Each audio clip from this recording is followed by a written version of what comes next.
அண்மை செய்தி. முல்லை பெரியார் அணை பாதுகாப்பாக இருப்பதாக உச்சநீதிமன்றத்தில் தமிழ்நாடு அரசு பதில் மனு தாக்கல் செய்திருக்கிறது.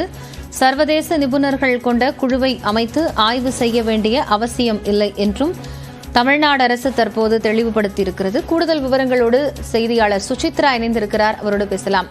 சுசித்ரா, இப்போ ஆய்வு என்பது தேவையில்லை, வலுவாகத்தான் இருக்கிறது என்று தமிழ்நாடு அரசு தெரிவித்திருக்கிறது. வழக்கின் விவரங்கள்.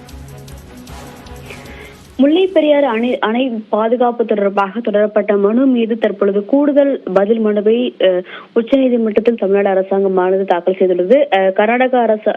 கேரள அரசாங்கம் தாக்கல் செய்த அந்த ஒரு பதில் மனு மீது இந்த ஒரு எதிர் பதில் மனுவை தமிழ்நாடு அரசாங்கமானது தாக்கல் செய்தது. குறிப்பாக சர்வதேச நிபுணர்கள் குழு கொண்ட குழுவை அமைத்து எந்த ஆய்வு செய்ய வேண்டிய அவசியம் என்பது இல்லை. முல்லை பெரியாறு அணை என்பது பாதுகாப்பாக உள்ளதாக மத்திய நீர்வளத்துறை அமைச்சகமே அறிக்கையை தாக்கல் செய்துள்ளது என்ற ஒரு பதிலை தான் இந்த ஒரு மனுவில் தற்போது தமிழ் அரசாங்கமானது கூறியிருக்கிறது.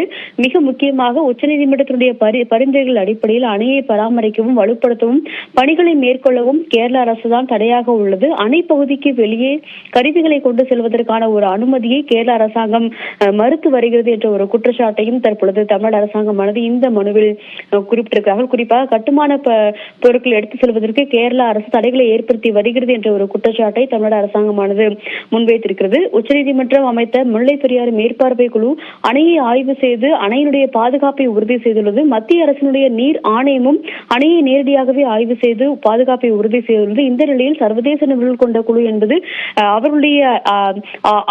அவர்களுடைய சோதனை என்பது தேவையில்லை என்ற ஒரு பதிலைத்தான் திட்டவட்டமாக தன்னுடைய எழுத்துப்பூர்வமான பிரமாண பத்திரத்தில் தமிழ்நாடு அரசாங்கமானது தாக்கல் செய்துள்ளது. இந்த மனு என்பது விரைவில் விசாரணைக்கு வரும் எனும் எதிர்பார்க்கப்படுகிறது. நன்றி சுசித்ரா, விவரங்களை வழங்கியமைக்காக.